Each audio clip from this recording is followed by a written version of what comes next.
क्या आपने कभी सोचा है कि एक घर की दीवारें क्या छुपा सकती हैं?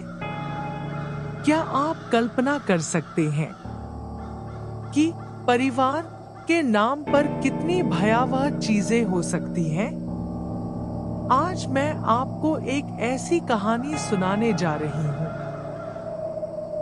जो 1912 के उत्तर प्रदेश में घटित बताई जाती है और जो आपकी रातों की नींद उड़ा सकती है। लेकिन आगे बढ़ने से पहले कमेंट में बताइए आप कहां से देख रहे हैं, और अगर आप चाहते हैं कि ऐसी गुप्त और वर्जित कहानियां दुनिया के सामने आती रहें, तो चैनल को सब्सक्राइब करिए, क्योंकि ऐसी सच्चाइयां अक्सर दबाई जाती हैं, छुपाई जाती हैं, मिटाई जाती हैं। आपका सब्सक्रिप्शन ही इन अंधेरी बातों को रोशनी में लाने का एक रास्ता है। अब सुनिए वह भयानक सच। 1912 की गर्मियों में, जब ब्रिटिश राज का दमन चरम पर था और उत्तर प्रदेश के गांव अकाल और बीमारियों से त्रस्त थे, मीरापुर जिले के एक छोटे से गांव बद्रीपुर में कुछ ऐसा हुआ जिसने पूरे इलाके को दहशत में डाल दिया। यह गांव इलाहाबाद से लगभग 70 किलोमीटर दूर घने आम के बागों और धूल भरी पगडंडियों के बीच बसा था। गांव में करीब 350 घर, ज्यादातर किसान और मजदूर। उस साल मानसून देर से आया था। मई और जून की चिलचिलाती गर्मी में कुएं सूख चुके थे, फसलें मुरझा गई थी। लोगों के चेहरों पर भूख और निराशा की रेखाएं गहरी हो रही थी। लेकिन उसी गांव में एक जगह ऐसी थी जहां हर रोज दावतें होती थी। गांव के सबसे बड़े जमींदार ठाकुर बलवंत सिंह की हवेली। उनके पास गांव की आधी से ज्यादा जमीन थी। 3 मंजिला हवेली, लाल पत्थरों से बनी। मुख्य दरवाजे पर 2 विशाल शेरों की मूर्तियां, चारों ओर ऊंची दीवारें और हमेशा 2 पहरेदार। स्थानीय लोग उसे शाही महल कहते थे, मगर डर के साथ। और उस हवेली में सबसे रहस्यमयी नाम था बलवंत सिंह की पत्नी कमला देवी। इलाहाबाद के एक प्रतिष्ठित ब्राह्मण परिवार से संस्कृत और धार्मिक ग्रंथों की शिक्षित। उम्र लगभग 36, लेकिन चेहरे पर अजीब चमक और आंखों में एक विचित्र गहराई जो लोगों को असहज कर देती थी। वो अक्सर सफेद या गहरे लाल रंग की साड़ी पहनती और माथे पर बड़ा सिंदूर का टीका।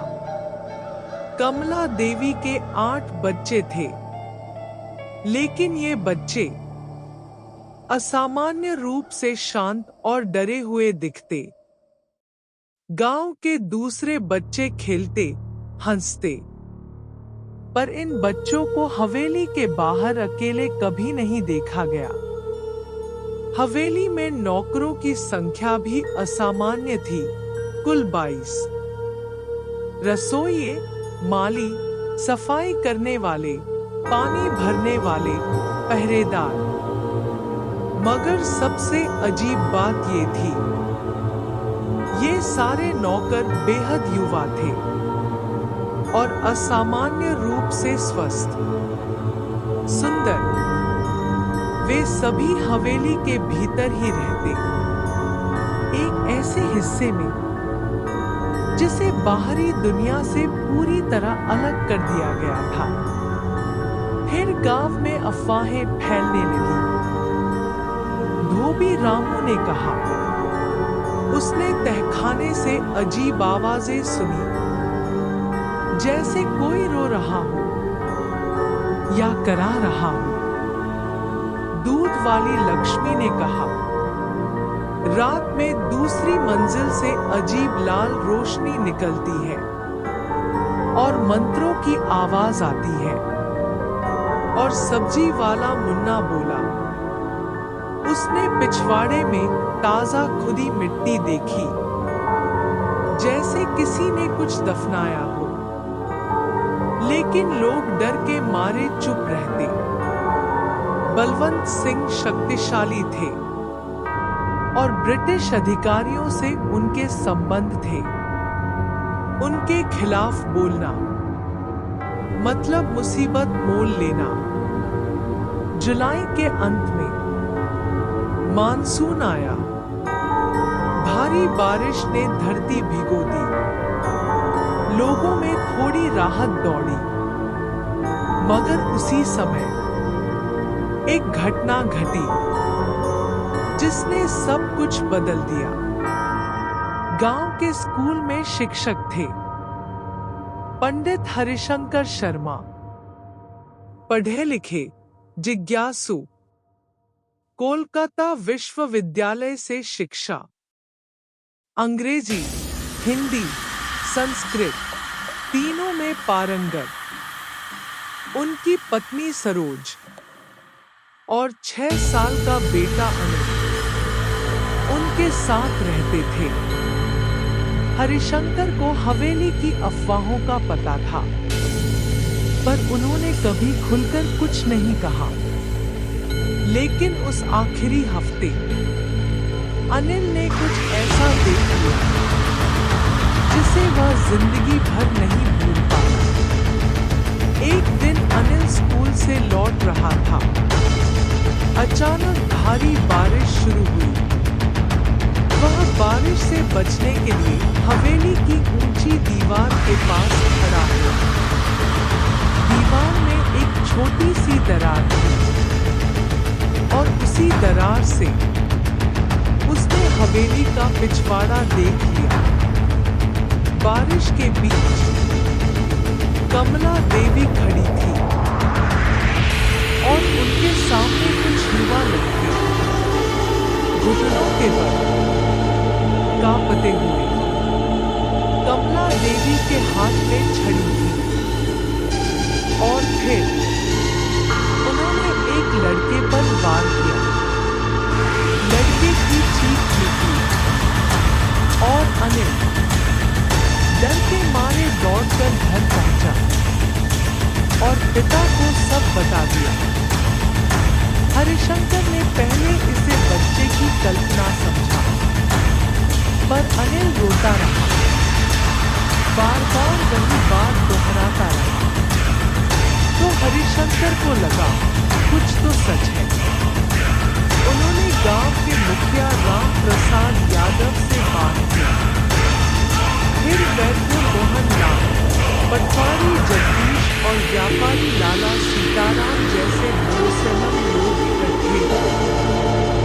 निर्णय हुआ, हवेली में जो हो रहा है उसकी जांच करनी होगी, लेकिन बहुत सावधानी से। 2 दिन बाद सावन की पूर्णिमा की रात चांदनी पूरे गांव को नहला रही थी। रात लगभग 10 बजे वे हवेली के पिछवाड़े की दीवार के पास पहुंचे। दीवार ऊंची थी, पर पास ही पीपल का पेड़ था, जिसकी शाखा दीवार के पार जाती थी। हरिशंकर पेड़ पर चढ़े और अंदर झांका। पिछवाड़ा बड़ा था, बीच में छोटा मंदिर, धूप की अगरबत्तियां जल रही थी और सामने लाल पाउडर से बना एक बड़ा वृत्त के चारों ओर युवक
बलवंत सिंह आए। अहंकारी, भारी शरीर, घनी मूंछें। विलियम्स ने सीधे सवाल किया, रात में पिछवाड़े में क्या होता है? बलवंत सिंह हंसे, बकवास। पर जैसे जैसे बात खुलती गई, उनका चेहरा उतरता गया। विलियम्स ने तलाशी शुरू की। पहली मंजिल सामान्य, दूसरी मंजिल सामान्य, लेकिन पिछवाड़े की तरफ एक बंद दरवाजा मिला, भारी ताला। विलियम्स ने चाबी मांगी, मना हुआ, तो सिपाही ने ताला तोड़ दिया। दरवाजा खुला और एक तीखी, अजीब बदबू निकली। धूप, सड़ान और किसी डरावनी चीज का मिश्रण। अंदर लंबा गलियारा, दीवारों पर काले लाल तांत्रिक प्रतीक और अंत में सीढ़ियां नीचे तहखाने की ओर। मशाल लाई गई और सब नीचे उतरे। नीचे जो दृश्य था वो इतना भयानक था कि एक सिपाही चीख पड़ा। तहखाना बड़ा था, बीच में काले पत्थर का मंच और मंच के चारों ओर सूखे खून जैसा एक वृत्त। दीवारों के साथ लोहे के 8 पिंजरे और उनमें से 5 में युवा लड़के पर कमजोर, चोटों के निशान, आंखों में ऐसा खालीपन जैसे अंदर कुछ मर चुका है। विलियम्स ने ताले तोड़े, युवकों को बाहर निकाला, पर वे बाहर आकर भी भागते। एक युवक धीरे बोला, माता ने कहा है हम यहीं रहेंगे। हम उनकी सेवा के लिए बने हैं। विलियम्स समझ गए, ये सिर्फ कैद नहीं, ये ब्रेनवॉश है। उन्होंने बलवंत सिंह और कमला देवी को गिरफ्तार करने का आदेश दिया। कमला देवी अपने कमरे में शांत बैठी थी, जैसे सब कुछ उनके नियंत्रण में हो। गिरफ्तारी पर वे मुस्कुराईं। आप नहीं समझेंगे, यह परिवार का कर्तव्य है। हम सेवा पैदा करते हैं। यह पीढ़ियों से चला आ रहा है। तलाशी में एक संदूक मिला, पुराने कपड़े, बालों की लटें, हड्डियों जैसे संकेत और एक डायरी जिसमें 20 साल का पूरा रिकॉर्ड। हर घटना, हर नियम, हर मंत्र और एक नाम, महंत कालिदास। पुलिस ने गुफा में खोज की, मगर वह गायब था। सिर्फ राख, किताबें और प्रतीक मिले। युवकों को अस्पताल में भर्ती किया गया। डॉक्टरों ने कहा उनके शरीर पर पुराने घाव, कुछ हड्डियां टूटी और मानसिक स्थिति बेहद खराब। वे सवालों का जवाब नहीं देते, बस एक ही बात दोहराते, माता की सेवा, माता की सेवा। एक युवक गोपाल थोड़ा बेहतर था। उसने बताया, बचपन से अंधेरा कमरा, कड़वा पेय, मंत्र, सिरदर्द और धीरे धीरे याददाश्त मिटती गई। उसने यह भी कहा, कभी कभी बाहर से कुछ लोग आते, काले कपड़े, चेहरे ढके हुए। विलियम्स को लगा ये मामला किसी बड़े नेटवर्क का हिस्सा हो सकता है। अगस्त में केस दर्ज हुआ। भयानक अमानवीय व्यवहार, शोषण, गैरकानूनी कैद जैसे आरोप। कमला देवी ने कोई पछतावा नहीं दिखाया। सितंबर में अदालत ने फैसला सुनाया, दोनों को आजीवन कारावास। उनकी संपत्ति जब्त, हवेली सील। लेकिन कहानी यहीं खत्म नहीं हुई। सजा के 3 महीने बाद कमला देवी की जेल में मौत हो गई। कहाँ गया जहर? मगर जहर आया कहां से, कोई नहीं जान पाया। 6 महीने बाद बलवंत सिंह भी टूट गए। चीखें, पागलपन और फिर उनकी भी मौत। हवेली तोड़ने का फैसला हुआ, लेकिन मजदूरों ने कहा, तहखाने में जाते ही रोने की आवाजें आती हैं, मंत्रों की ध्वनि सुनाई देती है। कुछ ने दावा किया, लाल साड़ी वाली औरत की परछाई दिखी। एक मजदूर बेहोश मिला। होश में आया तो बोला, वो मुझे देख रही थी, मुस्कुरा रही थी और कह रही थी, यह कभी खत्म नहीं होगा। इसके बाद मजदूरों ने काम करने से मना कर दिया। हवेली खंडहर बन गई और लोग उससे दूर रहने लगे।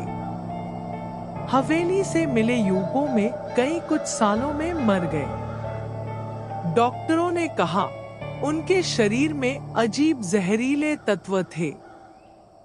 गोपाल कहता था, मुझे लगता है माता अभी भी मुझे देख रही हैं। और 1919 में गोपाल ने आत्महत्या कर ली। उसकी आखिरी पंक्तियां थी, मैं कभी आजाद नहीं हो सकता, अब मैं उनके पास जा रहा हूं। बाकी बच्चों का भविष्य भी किसी डरावने साए जैसा था। कुछ जेल गए, कुछ गायब हो गए, कुछ अनाथालय पहुंचे, जहां रिकॉर्ड में लिखा गया, ये बच्चे जीवित लाशें जैसे हैं। शरीर है, आत्मा कहीं खो गई है। 1940 में एक पत्रकार ने इस केस को फिर उठाया। उसने लिखा, ये सिर्फ एक परिवार नहीं, एक बड़ा तांत्रिक नेटवर्क हो सकता है। लेकिन 3 हफ्ते बाद उसकी मौत हो गई। नोट्स और दस्तावेज गायब थे और फिर किसी ने इस केस को उठाने की हिम्मत नहीं की।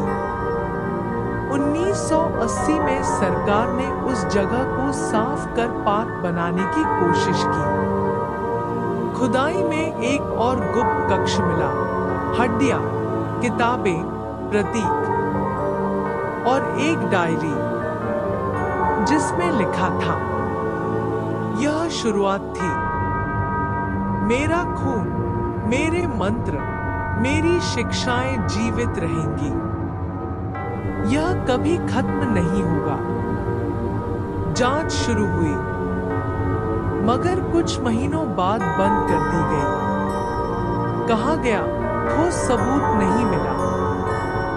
90 के दशक में यूपी के कुछ गांवों में ऐसे संकेत फिर सामने आए।